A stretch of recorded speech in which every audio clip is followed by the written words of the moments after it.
Армысыз, қадірлі көрермен, Қазақстан премьер-лигасының 24-ші туры аяқталды. Бұл аяқталғанда әлі де бір матч бар. Өздеріңіз білесіздер, Қайрат Жетісу кездесуі 5-ші қазанға жоспарланған. Сондықтан да бұл Қайраттың әрине Чемпиондар лигасында Реалға қарсы матч өткізуіне байланысты. Осы турдан 2 күн өте салысымен Қайрат Реалмен ойнайды. Сондықтан да 5-ші қазанға Жетісумен ойынның сырлы өзінен өзі заңдылық. Сондықтан басқа командалар Қайраттың негізгі қарсыластары чемпиондық атақ үшін бәсекелестері бұл турда жеңіске жетті. Демек Қайраттың босаңсуына, ұлттық чемпионатта босаңсуына әлі болмайды. Ал 4-ші орын үшін де ойын қызып келеді және ең бастысы бұл турда аутсайдерлер орын алмастырды. Яғни биыл премьер-лигадан 3 команда емес, 1 команда ұшатынын білесіздер. Ал бірінші лигадан 3 команда көтеріледі. Оның алғашқысы белгілі Каспийге шығып қойды. Демек бізде жалғыз жолы болмайтын команданы анықтауда соңғы турға дейін созылатын сияқты. Ендеше осы 24-ші турдың матчтарына өзіндік баға беріп өтейік. Алдымен Ұлытау және Атырау. Ұлытау өткен турда Ақтөбені жеңіп, былай айтқанда сәл еркін сезініп қалған еді. Сондықтан Атыраумен ойында жеңіске жететін болса, былай айтқанда премьер-лигада жан сақтау мәселесін жан-жақты шешкен болатын еді. Бірақ күтпеген жерден Ұлытау 1-5 есебімен жеңіліп қалды. Әрине Атыраудың мотивациясы өте күшті болды. Бұл команда Дидар Сыдықбек келгелі команданың құрамын толықтай жаңартып, былай айтқанда премьер-лигада қалудың алғышартының бәрін жасады деп өзімізше бір баян жасаған күннің өзінде біз кішкене жұртшылықтың пікірін де ескермей тұра алмаймыз. Яғни премьер-лига аяқталатын тұста сатылатын ойындар көбейіп кетеді деген әңгімеде кетеді. Сондықтан біз бұл жерде шынында да Ұлытау бұл ойынды сатты, Атырау сатып алды деп басы бүтін толыққанды ештеңе айта алмасақ та, жалпы күмән тудыратын жайттар көп. Мысалы үшін неге осы уақытқа дейін Ұлытаудың негізгі құрамындағы орын бермеген Дмитрий Непогодов негізгі құрамға шықпайды? Неге сол қапталдан шабуылдайтын Вингер Которо Кишу матчқа мүлде шықпайды? Осындай сұрақтар өзінен өзі көлденеңдейді. 56-ші минутта Ярослав Терехов алаңнан қуылады. Ол Станислав Павлов, өздеріңіз білесіздер, 7-8 турда Қайратқа қарсы және Қызылжарға қарсы матчта алаңға шығып 2 ойында 6 гол жіберген еді. Енді міне 5 гол, сонда маусымдағы өткізген 3 матчында Станислав Павлов 11 гол жіберіп отыр. Әр ойынға 3 голдан да артық 4 голға жоқ жібереді. Сонда бұл шынында да күні бұрын осылай жеңіске Нұркен Мазбаев жаттықтыратын команданың дайындалып шыққаны ма деген күмәнді ой келеді. Ұлытауға ұпай ауадай қажет. Мысалы, олар қазір соңынан сағында 2-ші сатыда тұр, яғни 18 ұпай бар. Тұран бір жеңіске жететін болса, Ұлытау төменгі орынға сырғып кетеді. Сондықтан былай қарағанда Атырауға ойынды сататын да жөні жоқ сияқты. Тіпті осы ойында өздеріңіз білесіздер, премьер-лигадағы алғашқы голын Қайрат Сламбеков соқты. Бірақ жалпы бұл ары қарай ешқандай да жеңіске жетелей алған жоқ. Өйткені одан ары қарай тайм аяқтала салысымен Дорофеевтер, Тұрфановтар мергендік танытып, былай айтқанда ойынның асын үстіне келтірді. Сондықтан бұл жерде Ярослав Тереховтың ойыннан қуылуы да тікелей кері әсер етті десек болатын шығар. Оның үстіне осы ойында бір ойыншысы қуылғаннан кейін ең дүрек командалардың қатарына да қосылып отыр Ұлытау. Яғни Қайраттың осы турда тағы бір ойыншысы алаңнан қуылған Қызылжардың биылғы маусымда 6 қызыл қағазы бар. Команданың өзі шатқаяқтап тұрған сәтте, былай айтқанда бұл ең бәсекелес командаға осылай өз еркімен ұпай таратып беру деп те өкінуге болады. Сондықтан Ұлытаудың бұл жеңілісін біз түсінбей отырған жағдайымыз бар. Күні кеше ғана өте жақсы ойнаған команда бір тур өтпей өзінің алаңында осылайша сансырай жеңіледі дегенге былай ешкімде көңіл тоғайта алмайтыны анық. Жеңіс Тұран кездесуі 6-3. Жалпы Тұран биылғы маусымда жеңілістен көз ашпаған, ірі жеңілістерден көз ашпаған команда десек болады. Осымен 5-ші рет бұл команда 3 және одан көп доп айырмашылығымен жеңілді. Бірінші таймда жеңістің қақпасында Дінмұхамед Шомарт тұрды. Осы Дінмұхамедтің жалпы осы жеңістің сапындағы дебютін асыға күткен едік. Өйткені бұл талантты қақпашы осының басында ұлттық құрамаға кандидат ретінде де қарастырылған, бірақ Сергей Игнатовичпен тікелей бәсекелес бола алмады. Бұл жердегі бізді қуантатын нәрсе әрине ұлттық құрамаға шақырылып жүрген Дінмұхамед Қараманның дубль жасауы, былай айтқанда, және осы жеңіс Тұран кездесуі биылғы маусымдағы ең нәтижелі матч болып отыр. Яғни 9 гол соғылған алғашқы матч, бұған дейін ең нәтижелі матч осы 12-ші турдағы Астана Оқжетпес кездесуі болды. Ол кезде 5-2 есебімен елордалықтар жеңіске жеткен еді. Ал Тұран мен жеңістің кездесуінде 9 гол соғылды. Және бұл ойында тағы бір айта кететін нәрсе, Тұран сапында Роман Чирков, Атыраудан ауысқан ойыншы, премьер-лигадағы алғашқы голын соғып отыр. Демек, осы екі ойында біз айтып отырған Ұлытау Атырау және Жеңіс Тұран кездесуінде премьер-лигадағы алғашқы гол соққан екі ойыншы бар. Демият Сламбеков және осы Роман Чирков. Демек, алдағы уақытта олардан нәтиже күтеміз. Ал жеңіс өткен турда кейінге қалдырылған матчта Қайраттан жеңілгеннен кейін 1-0 есебімен қайтадан өзін-өзі келіп үлгерген сияқты, және бұл командаға екінші айналымда Элгуджа Лабжаница мен Всеволод Садовскийдің уақытылы қосылғанын айтуымыз керек. Бірінші айналымда өздеріңіз білесіздер, бұл командаға жалпы бір мерген шабуылшы болған жоқ. Нұрбол Әнуарбековті Жетісуға жалға берді. Басқа да ойыншылар нәтижелі ойын көрсеткен жоқ. Енді міне екі ойыншы қосылғаннан кейін тіпті қосалқы құрамнан қосыла салып та бұлардың жақсы нәтиже көрсетіп жүрген жағдай бар. Демек, жеңіс былай айтқанда өте бір керек сәтінде мергендерді таба алған сияқты. Және бұл матчта ерекше айтатын нәрсе, жеңістің орталық қорғаушысы Зураб Тевзадзе гол соғып қана қойған жоқ, өзінің жалпы спорттағы ғұмырында 250-ші ресми матч өткізген екен. Бұл өте жақсы көрсеткіш. Грузин қорғаушысы соның 48 матчын осы жеңістің сапында өткізген. Демек, өте бір мерейлі күнге тап келіп отыр екен, және оны 6-шы гол соғып Зураб Тевзадзе ерекше атап өтті десек болады. Жеңіс әрине бұл жеңісінен кейін 6-шы орынға көтерілді. Егер маусымның басын бұл команда жақсы өткізгенде, қазір үздік 5-тік, тіпті үздік 4-тік, 3-тікке таласып та қалар ма еді деген ой келеді. Яғни алдағы уақытта жеңіс қара көбейтушілер емес, кәдімгі жүлдеге талаушылар қатарына емін-еркін ене алатын команда сияқты. Ал Тұран қазір соңғы орынға түсіп қалды. Команда соңғы турларда жанталаспаса, жалпы соңғы кездері ақшаның жақсы құйылып жатқанына қарамастан және жаңа демеуші табуы ықтимал деген сөзге қарамастан, бірінші лиганың қайтадан өкіліне айналуы мүмкін. Соңғы екі турда Тұран Елімаймен және Оқжетпенспен кездеседі. Елімайға қазір жеңіс деген ауадай қажет. Сондықтан келесі турда 18-ші қазанда өтетін турда Тұран жан-жақты дайындықпен келмесе өте қиын болады. Үшінші ойын бұл жерде Ақтөбе мен Қызылжар 1-0. Александр Новиковтың алаңнан қуылғаны қаншалықты әсер еткені енді айту қиындау, бірақ негізгі мәселені Ақтөбе бірінші алғашқы 10 минутта шешіп алды. Даниэль Соса әдемі соққымен есеп ашты. Бұл жалпы Ақтөбеге керек жеңіс еді, өйткені өздеріңіз білесіздер, Қайраттан жеңілді 0-1, Ұлытаудан жеңілді 1-2. Сөйтіп Ақтөбе 4-ші орын үшін, яғни былай айтқанда келесі жылы Еурокубокқа берілетін орын үшін тартысты жалғастырып жатыр. Команданың ойыны әрине бір сарында деуге болмайды. Ала-құла және ақырындап осы Ақтөбедегі Қобыланды Батыр стадионына жанкүйерлердің аз жиналуына байланысты тіпті жекелеген пабликтер посттар арнай бастады, жазба арнай бастады. Яғни Ақтөбеден жанкүйерлер сырт айналып жатыр ма деген сөз айтып жатыр. Әрине Ақтөбенің жанкүйерлерін біз білеміз, қатты қолдайды. Сондықтан бұл бір шетін жағдай емес, жалғызілік жағдай, яғни ара-тұра болып тұратын жағдай деуімізге болады. Ең бастысы, команда соңғы турларды өте жақсы өткізбесе қиындау, бірақ Ақтөбенің жалпы осы соңғы турлардағы қарсыласы, екі қарсыласы да осал емес. Астана Ақтөбе және Ақтөбе Ордабасы екі ойын күтіп тұр. Демек, Николай Костовтың шәкірттері осы 4-ші орынды сақтап қалу үшін, өкшелеп келе жатқан Елімай жеткізбес үшін осы екі командаға кем дегенде 3-4 ұпай, тіпті 6 ұпай алып жатса да чемпиондыққа тікелей әсер еткен болады. Сондықтан Ақтөбенің жағдайы өз қолында деуімізге болады. Биылғы маусымда 3-1 бас бапкер ауыстырғаннан кейін бұл команда чемпиондыққа таласушылар қатарынан шығып қалды, бірақ дегенмен де бәрібір Еурокубоктан үмітін үзген жоқ. Және маусым біткеннен кейін команданың 3-4 легионері қазірдің өзінде баратын жерін айқындап қойып деген сөз бар. Оның бәріне әрине біз қазір нақты дәлел немесе баға бере алмаймыз. Оны маусым аяқталғаннан кейін көреміз.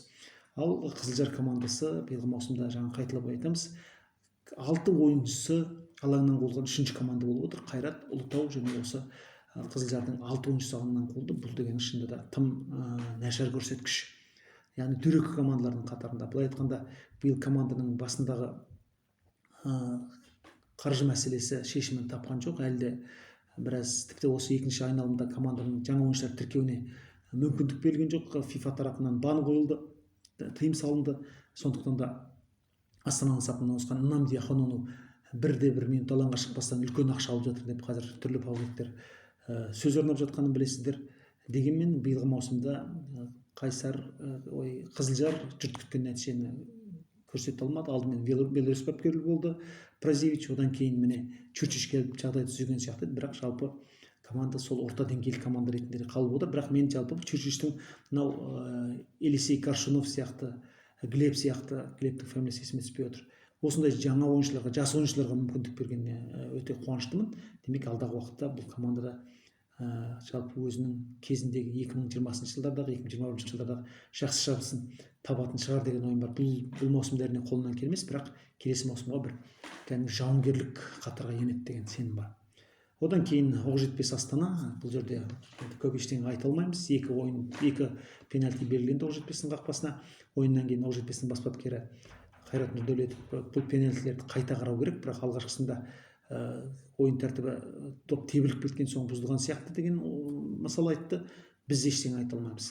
Ойын осы маусым аяқталар тұста Астананың пенальти де көбейіп кетеді, анау деп бір кәдімгі желсіз одындар көйтпек емеспіз, бірақ Астана жалпы осы Астананың бас бапкері Назми Крипши 15-ші голын соғып, мергендер көшінде мықтылығын дәлелдей түсті. Орталық жартылай қорғаушы осымен Қазақстанға келгелі былтыр 6, биыл 15 гол, демек 21 гол өте жақсы көрсеткіш ретінде едік. Оның үстіне Астана мысалы Ордабасыдан 16 турдан жеңілгелі бері Тұранды 7-0 есебімен жеңді, Ұлытауды 4-0. Содан кейін Қайсарды 5-1 есебімен жеңіліп отыр. Тобылды сырталаңда 3-2 есебімен жеңіп кетіп отыр. Демек бұл команданың ара тұра жеңістен жеңіліп қалатыны, Елімаймен 3-3 есебімен тең ойнайтынын ескерсек, былай айтқанда қолдағы бар мүмкіндікті өзі қарсыластарына беріп жатқандай көрінеді. Оның үстіне Астана мысалы көш басында тұрғанына қарамастан, мысалы 24 ойында 53 ұпай жинағына қарамастан ең көп гол соқты, 60 гол, бірақ өз қақпасында көшбасшылар арасында ең көп гол жіберді. 24 ойында 26 гол жіберді. Демек биылғы маусымда Ян Вороговский, Дмитрий Шамко, Александр Маришкин, Кипрас Кажуковас және Бранимир Калайца, Карло Бартолец ойнаса да, қайсысын атасақ та өте жақсы әсер қалдыратын футболшылар, бірақ соған қарамастан 26 гол деген көбірек. Оның үстіне соңғы кездері команда қақпашы жиі алмастыра бастады. Мұхамеджан Сейсен мен Йосип Чондырич, бірақ қайсы алаңға шықса да дереу қате жібереді. Мысалы осы Оқжетпеспен ойында ойын бітетін тұста Әрсен Әшірбектің оң қапталдан бағыттаған соққысын бағытын бұрып жіберіп, Йосип Чондырич өз қақпасына соғып алды. Әрине Әрсен Әшірбек үшін де ризамыз, бірақ бұл жолы Әрсенді өкінішке қарай ұлттық құраманың селекция бөлімі ұлттық құрамаға шақырмаған екен. Соған да ызаланған болар, бірақ осы ойынды өте жақсы өткізді.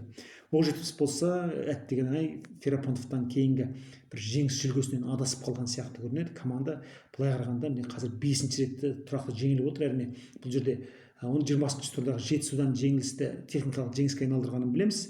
Нұрбол Әнуарбеков сол ойынға қатысқандықтан. Одан бері Ақтөбеден жеңілді, Қайраттан жеңілді, Қызылжардан жеңілді, Астанадан жеңілді деп қатарынан 5 ойын жеңіліп отыр. Бұл Қайрат Нұрдәулеттің бапкер ретіндегі бір беделін түсіретін нәтиже екенін жақсы білеміз. Бірақ әрине жалпы Оқжетпестің биылғы маусымды өте сәтті бастап, алғашқы 3-4-ке дейін жүргенін жақсы білеміз. Премьер-лигаға орала салған команданың кезіндегі Тараз сияқты демі соңына жетпей қалғанын түсінуге болады, бірақ бәрібір команда дәл осынша құлдырамаса керек еді десек артық емес. 8-ші ойынға дейін сырғыды Оқжетпес, әттеген-ай команданың қолтаңбасы осы күйінде сақталар ма екен, әлде команданың бас бапкерін ауыстыру шынында да үлкен қате болды ма деген сұраққа әрине біз жауап бере алмаймыз. Елімай Ордабасы, бұл жерде әрине 3-ші минутта Елхан Асламовтың тамаша голы Ковальдың аяғының арасынан өткізіп жіберді. Ары қарай тең дәрежеде ойын болды. Тіпті Ордабасының екінші гол соғып кететін мүмкіндігі өте көп болды. Наумец, басқа да ойыншылар бір жақсы соққылар бағыттады. Ал ойын түгесілер тұста Рамазан Ораз пен Роман Мұртазаев ұлттық құраманың кандидат ойыншылары осылайша былай айтқанда түгелдей ойынның тағдырын өзгертті. Елімай осымен 4-ші рет жігерлі жеңіске жетіп отыр. Бұл команданың жақсы мінез екенін көрсетеді. Бірақ қанша тырысса да алдында жіберіп алған ұпайлардың кесірінен Елімай үздік үштікке ене алмайды, 4-ке таласылады. Ақтөбекеңде қазір 42 ұпайы бар.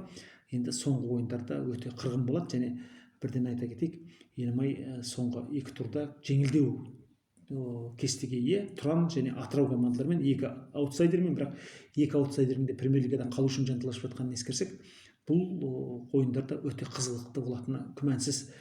Роман Мұртазаев биыл маусымда 5-ші голын соқты. Жалпы өзінің үлкен футболдағы 91-ші голын соқты. Өткен жолы ол мергендік танытқан кезде 100-ші голын соқты деп біздің біраз пабликтер шулаған еді, бірақ нақты есептеп көргенде оның әрине бірінші лигада немесе жастар командасына соққан голдардың да ескерілгенін көрдік. Ал негізі оны ескермегенде, яғни жоғары деңгейлегі голдардың саны бүгін 91-ге жетіп отыр. Алдағы 9 голды Роман кешіктірмей соқса екен деген ойымыз бар. Ал Рамазан Оразов болса біздің Қазақстан премьер-лигасындағы бар жоқ 3-ші голын соғып отыр және өзінің үлкен футболдағы 10-ші голын соғып отыр. Бұл да шабуылдаушы, жартылай қорғаушы үшін өте төменгі нәтиже, бірақ керек сәтінде Рамазанның оң қапталдан табыла кетіп оң аяқпен Бекхан Шайзада қайтара алмайтындай соққы жұмсағаны жалпы ұлттық құраманың ойындар алдында да жақсы үмітке жетелейді. Демек, былай айтқанда Елімай осы ойында жеңілсе, Ақтөбеге 4-ші орынды беріп, сау бол, біз 5-шіге қанағаттанамыз дейтіндей де райда қалатын еді. Бірақ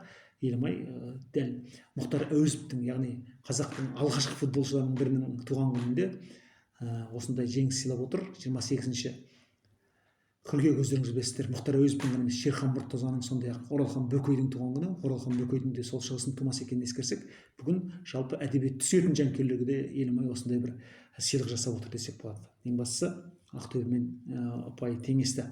Ал енді Тобыл мен Қайсар, бұл ойында Қайсардың ойынына, әсіресе Нұрымжан Саладиннің ойынына қатты риза болдық. Жалпы мен осы легионерлерге ақша бермеу керек, яғни ол республикалық қаржы көздерінен қаржыландырылу керек емес деген бастаманың осы Қайсарда жақсы жүзеге асып жатқанына жанкүйер ретінде ризамын. Команда тікіл қазақстандық ойыншылармен кіріскенде біз қалай болар екен деп қорыққанбыз, бірақ ол қазіргі жағдайда Қайсардың өзінің жұлдыздары бар. Мысалы, Айбол Әбікен қайтадан ұлттық құрамаға шақырылып отыр, осы жолы өте жақсы. Біз артқа тұтқауыл ойыншыларға қатты зәру екенімізді өзіңіз жақсы білесіздер, артқы жартылай қорғаушыларға. Одан бөлек Нұрымжан Саладин, мысалы Александр Мокиннің болмаса Степан Сикачтың тасасында жүре берсе, оның алдында Александр Заруцкийдің тасасында жүре берсе, дәл осы маусымда да жарқырай алатын еді. Тіпті жаңа Тобыл жеңіс голын соғып кеткен сәтте де болмайтын соққы, тіпті қайтару мүмкін емес соққыны қайтарды ғой Нұрымжан. Ал енді ары қарай Сигневичтің қайыра соққан добына әрине үлгеру мүмкін емес. Бұл жерде қорғаушыларды кінәлаймыз. 90+6 минутта осылайша Тобыл жеңіс голын соғып кетті де әлі де чемпиондықтан үміт үзбейтінін аңғартып отыр. Яғни көш басындағы Қайрат пен Астанадан бұл команданың 2 және 3 ұпайы ғана кем. Демек, алдағы ойындарда көп нәрсе шешіледі. Тобылдың кейінгі кестесін қарап қояйық. Жетісумен сырт алаңда ойнайды екен және Ұлытаумен сырт алаңда ойнайды екен. Бұл екі матчта жалпы Нұрбол Жұмасқалиевтің шәкірттері үшін аса қиындық тудырмауға тиіс деп қояйық. Бірақ әрине бұл біздің жорамалымыз ғана. Ең бастысы осы турда Қайраттың ойыны кейінге қалдыруына байланысты Астана қайтадан көш басына шықты. Командада 53 ұпай, ал Қайрат егер Жетісуды өз алаңында 5-ші қазанда жеңетін болса, онда қайтадан көш басына оралады. Әрине Тобылдың Қайсарды кішкене аяғын тарта жүріп жеңгенде алдағы 4-ші қазанда Қызылорда аренада, Қайсар аренада өтетін Қазақстан кубогының Ордабасымен матчына байланысты десек те болатын шығар. Бірақ жалпы Тобыл чемпиондықтан үмітін үзген жоқ. Сондықтан былай айтқанда бұл команданың мінез танытып соңғы секундтарда гол соғып кетуінің өзі жалпы чемпиондыққа таластың 2 команда арасында ғана емес, 3 команда арасында болуына да бір қызықты деталь қосты десек болады. Енді осыдан кейін ұлттық құрама 2 матч өткізеді, Лихтенштейн және Солтүстік Македония құрамаларымен. Сондықтан біздің чемпионатты осыдан бастап тағы да 2 аптадан артық уақыт үзіліс алады. Одан кейін 2 апта сөйтіп чемпионат аяқталады. Сонда біздің ұлттық чемпионат қараша айына дейін бармайды, бірақ бұл Еурокубокқа қатысып жатқан Қайратқа кішкене қиындау болып тұр. Өйткені Қайраттың жалпы бұл маусымдағы ойындары қарашада да, желтоқсанда да аяқталмай қаңтар айына бірақ барайын деп тұр. Сондықтан жалпы чемпионаттың ерте тұжырылуы жалпы бізге 14 команда емес, шынында да 16 команданың керегін ұқтырған сияқты. Былтырғы сияқты лига кубогы да жоқ. Сондықтан жалпы біздің бір командамыз Чемпиондар лигасының негізгі кезеңіне шыққанда осындай ойын тәжірибесі қалатынын да кішкене ойландырады. Ендеше алдағы уақытта, алдағы чемпионатта осының бәрі ескерілуге тиіс. Соңғы 2 турда біз өз чемпионатымыздың ешқандай даусыз, дамайсыз, былай айтқанда таза аяқталуын қалайтын едік.